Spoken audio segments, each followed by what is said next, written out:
வணக்கம் friends, welcome to Srima cooking. இன்றைக்கி நம்ம மஷ்ரூம் பிரியாணி குக்கரில் எப்படி குழையாமல் உதிரி உதிரியாக நம்ம டபரா செட்டில் செய்வோம் பார்த்திங்களா, அதுமாரி தனித்தனியாக இருக்கிற மாதிரி எப்படி செய்கிறதுன்னு சொல்கிறேன். இப்போ அதுக்கு தேவையான பொருட்கள்: அரிசி வந்து அரை மணி நேரம் பிரியாணி அரிசியை ஊற போட்டிருக்கேன். வெங்காயம் நீல நீல வாக்கில் கட் பண்ணியிருக்கேன். இஞ்சி பூண்டு பேஸ்ட் வந்து வெங்காயம் 150 கிராமு, இஞ்சி பூண்டு பேஸ்ட் வந்து 2.5 ஸ்பூன், தக்காளி அதே 150 கிராம் தக்காளி, புதினா கொத்தமல்லி ஒரு கைப்பிடி அளவு, பச்சை மிளகாய் ஒரு 6 எடுத்திருக்கேன். இப்போ மஷ்ரூம் வந்து 200 கிராம் அளவுக்கு மஷ்ரூம் எடுத்திருக்கேன்.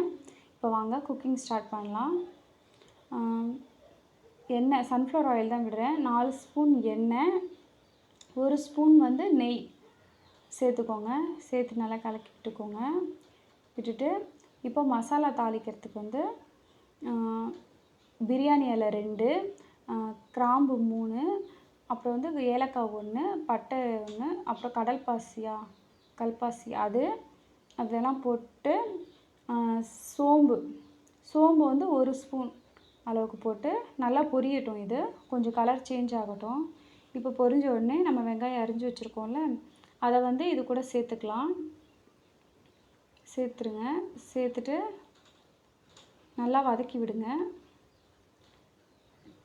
இது வந்து வெங்காயம் வந்து பார்த்திங்கன்னா, நம்ம மெலிசாக கட் பண்ணி சேர்த்தோன்னா சீக்கிரம் கொஞ்சம் சட்டுன்னு கொஞ்சம் நல்லா வதங்கும். இப்போ வதங்கிறதுக்கு கொஞ்சம் உப்பு சேர்த்துக்கலாம்.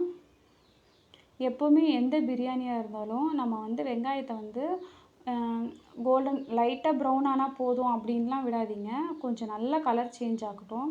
அப்போ தான் பிரியாணி டேஸ்ட் இன்னும் சூப்பராக இருக்கும். இப்போ பாருங்கள், நல்லா கலர் சேஞ்ச் ஆகிடுச்சு, ப்ரௌன் கலரில் ஆகிடுச்சு. இப்போ நம்ம தக்காளியை சேர்த்துக்கலாம். தக்காளியை சேர்த்துட்டு கொஞ்சம் நல்லா கிளறி விடுங்க. கிளறி விட்டு தக்காளி கொஞ்சம் பழமாக இருந்தால் நல்லாயிருக்கும். ஏன்னா கட் பண்ணும்போது பார்த்திங்கன்னா கொஞ்சம் அந்த காம்பு சைடு வந்து க்ரீன் கலரில் இருக்கும். அந்த மாதிரி இருந்துச்சுன்னா தக்காளி எப்பவுமே கொஞ்சம் நம்ம நல்லா உப்பு போட்டு மூடி வச்சாலும் வந்து வதங்காது. இப்போ கூட பச்சை மிளகாய் சேர்த்துக்கிறேன். பச்சை மிளகாய் வந்து நடுவில் லைட்டாக கீறி போட்டிருக்கேன். போட்டுட்டு நல்லா கிளறி விடுங்க. இப்போ தக்காளி கொஞ்சம் நல்லா குழஞ்சி வெந்து வரணும். அதுக்காக ஒரு 2 நிமிஷம் மூடி போட்டு வைக்கிறேன். போட்டு வச்சுட்டு இப்போ 2 நிமிஷம் ஆயிடுச்சு. இது பாருங்கள், தக்காளி நல்லா குழஞ்சி வந்திருக்கு. எண்ணெயில் நல்லா உங்களுக்கு தெரியும், பார்க்கும்போதே எண்ணெயில் வேறு தனியாக பிரிஞ்சு வந்திருக்கு பாருங்கள். இப்போ வந்துட்டு இஞ்சி பூண்டு விழுது எடுத்து வச்சோம்ல, அதை வந்து சேர்த்துக்கலாம். சேர்த்துட்டு பச்சை வாசனை போகிற வரைக்கும் வதக்கி விடுங்க. இஞ்சி பூண்டு பேஸ்ட்டு போட்டுட்டு ஹை ஃப்ளேம்லலாம் வேணாம், கொஞ்சம் மீடியம் ஃப்ளேம் இல்லாட்டி லோ ஃப்ளேம்லேயே வைங்க. இல்லைனா கிண்டி விட்டுட்டே இருங்க. ஏன்னா கொஞ்சம் நேரத்தில் வந்துட்டு அடி பிடிச்சிரும் இஞ்சி பூண்டு பேஸ்ட்டு. அதனால் கொஞ்சம் கிண்டி விட்டே இருங்க. நான் இப்போ லோ ஃப்ளேமில் தான் வச்சுருக்கேன். பார்த்திங்கன்னா அது பாருங்கள், நல்லா கிளறி விட்டுட்டிங்கன்னா இஞ்சி பூண்டு வாசனை போயிடும். பார்த்திங்கன்னா மசாலா பார்த்திங்களா எல்லாம் தனித்தனியாக இருக்குது, தக்காளி இந்த இதெல்லாம். இப்போ இந்த ஸ்டேஜில் வந்துட்டு இப்போ இதுக்கு தேவையான மசாலா சேர்த்துடலாம். 1 ஸ்பூன் அளவுக்கு ரெட் சில்லி பவுட்ரு போடுறேன். அரை ஸ்பூன் அளவுக்கு பிரியாணி பவுட்ரு போடுறேன். இது வந்து காரம் நல்லா சாப்பிட்றவங்களுக்கு. காரம் இன்னும் கம்மியாக வேணும்னு கேட்டிங்கன்னா அரை ஸ்பூன் ரெட் சில்லி போடுங்க, அரை ஸ்பூன் பிரியாணி மசாலா போடுங்க, கரெக்டாக இருக்கும். அடுப்பு வந்து லோ ஃப்ளேம்லேயே வைங்க. ஹை ஃப்ளேமில் வச்சிங்கன்னா மசாலா கொஞ்சம் கருகிடும். அதனால் இப்போ வச்சுட்டு ஒரு நிமிஷம் நல்லா கிளறி விடுங்க. அது கலர் கொஞ்சம் லைட்டாக சேஞ்ச் ஆகும், நல்லா ரெட் கலர் தெரியும். ஏன்னா ரெட் சில்லி பவுட்ரு போட்டிருக்கோம்ல, கலர் பார்த்திங்களா நல்லா கலர் சேஞ்ச் ஆகும். இப்போ இந்த ஸ்டேஜில் வந்துட்டு தயிர் வந்து 4 ஸ்பூன் அளவுக்கு எடுத்து வச்சுருக்கேன். இப்போ அது கூட சேர்ந்துட்டு கலந்துக்கலாம். கலந்து விட்டுட்டு கொத்தமல்லி புதினா வந்து ஒரு கைப்பிடி அளவு எடுத்து வச்சோம்ல, இது வந்து 3 லிட்டர் குக்கர் தான் இந்த குக்கரோட அளவு.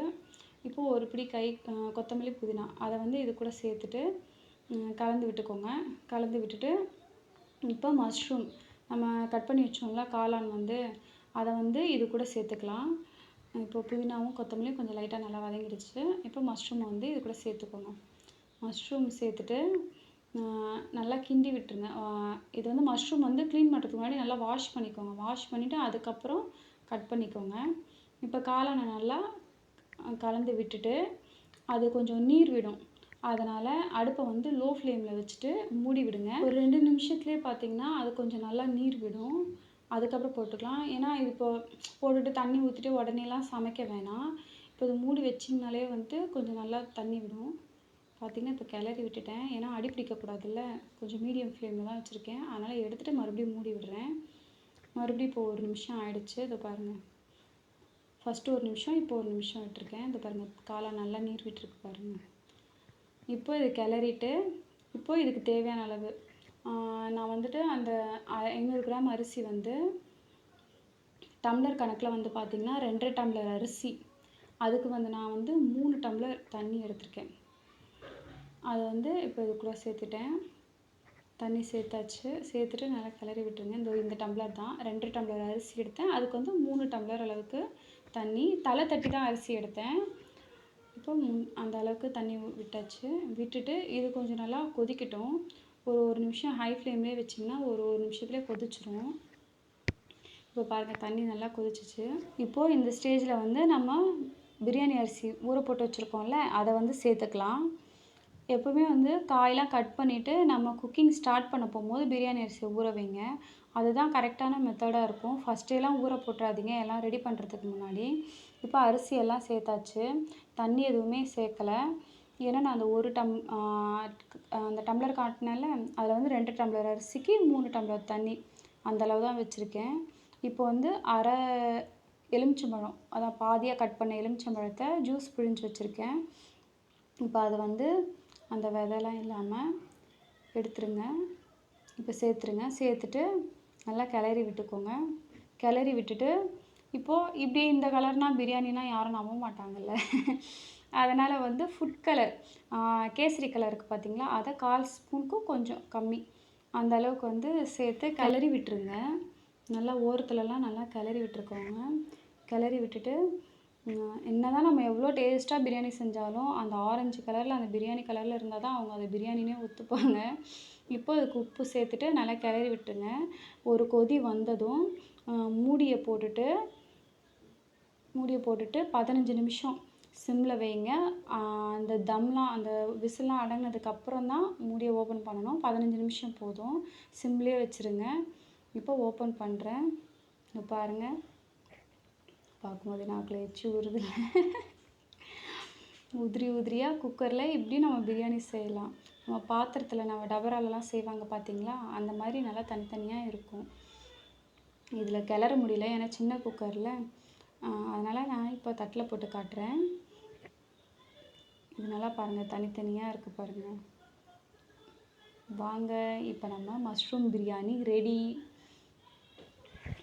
நீங்கள் இதை வந்து நம்ம பாத்திரத்தில் செய்வோம் பார்த்தீங்களா, தனித்தனியாக இருக்கும். என்னடா இது குக்கரில் நம்ம எப்போவுமே செய்கிறோமே, இந்த மாதிரியே வரமாட்டேங்குது அப்படின்னு யோசிப்பீங்க. நீங்கள் இந்த மாதிரி ட்ரை பண்ணி பாருங்கள். கண்டிப்பாக சொன்ன மாதிரியே ஃபாலோ பண்ணுங்கள். இந்த மாதிரி உதிரியாக தனித்தனியாக இருக்கும். செஞ்சு சாப்பிட்டு பார்த்துட்டு கமெண்ட்ஸில் சொல்லுங்கள். Please subscribe, like and share.